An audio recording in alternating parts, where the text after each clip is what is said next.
On a deep night, by the banks of the Ruaha River, whispers carried by the wind reached the village of Ntembo. Ngoma suddenly opened his eyes from the depths of his sleep. There was a strange weight on his chest, as if something was calling him. The wind outside wasn't just blowing, it was speaking. He knew it. The Baobab Agbeko was calling him.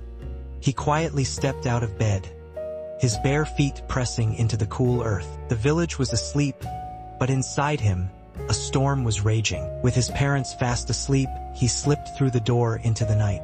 As he walked through the forest, the only light guiding him was the golden glow of the moon and the soft flicker of fireflies.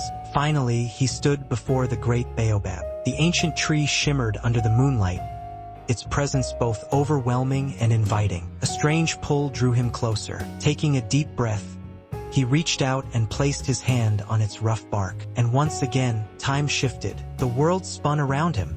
When he opened his eyes, everything was different. A vast desert stretched before him, painted in shades of deep red. The sun blazed in the sky like a golden fireball. As he stepped forward, he spotted a caravan moving in the distance. Traders on camelback gazed at him with curiosity. Then, a voice spoke behind him. Ngoma, you have finally arrived. He turned to see an old man, draped in flowing robes, his face lined with the wisdom of many years. His deep-set eyes held secrets only time could tell. I am Malik, the guardian of the Sahara. Your arrival is no accident. Ngoma's heart pounded. But I'm just a child. Why am I here? Malik smiled, his gaze drifting toward the sky. The Baobab Agbeko chooses only the brave. You have come here to learn something. Ngoma was filled with questions, but his curiosity pushed him forward. Malik led him across the dunes, where a hidden ruin lay buried beneath the sands. Towering stone pillars stood, worn by time but still bearing ancient symbols. This, Malik said, is what remains of a forgotten people. He traced his fingers over the stone. Their story was lost, but you are a keeper of stories, and if we forget them, one day we too will be forgotten. Ngoma reached out and touched the carvings. Suddenly, visions flooded his mind. A city of golden towers, bustling markets, children laughing in the streets, grand palaces rising into the sky. But then a great storm came. Winds howled, sand devoured everything, and the city was lost beneath the desert. What happened to them?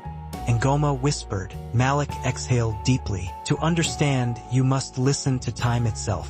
At that moment, a flock of blackbirds erupted from the ruins, their wings slicing through the sky like the rhythm of a drum. The wind carried whispers, voices speaking to him in a language beyond words. And then his eyes snapped open. He was back beneath the baobab, gasping in the cool night air. He had returned, but his heart was still in that lost city. At sunrise, he ran to Baba Kwaku.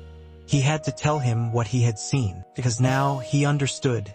The Baobab Agbeko did not just reveal the past. It was calling him to shape the future. If the Baobab called to you, would you answer? If you enjoyed this video, don't forget to like it. Make sure to subscribe and turn on notifications so you don't miss any new uploads. And most importantly, drop a comment below and let me know what you think. Your support means a lot to me and keeps me going. Thanks for watching, and I'll see you in the next one.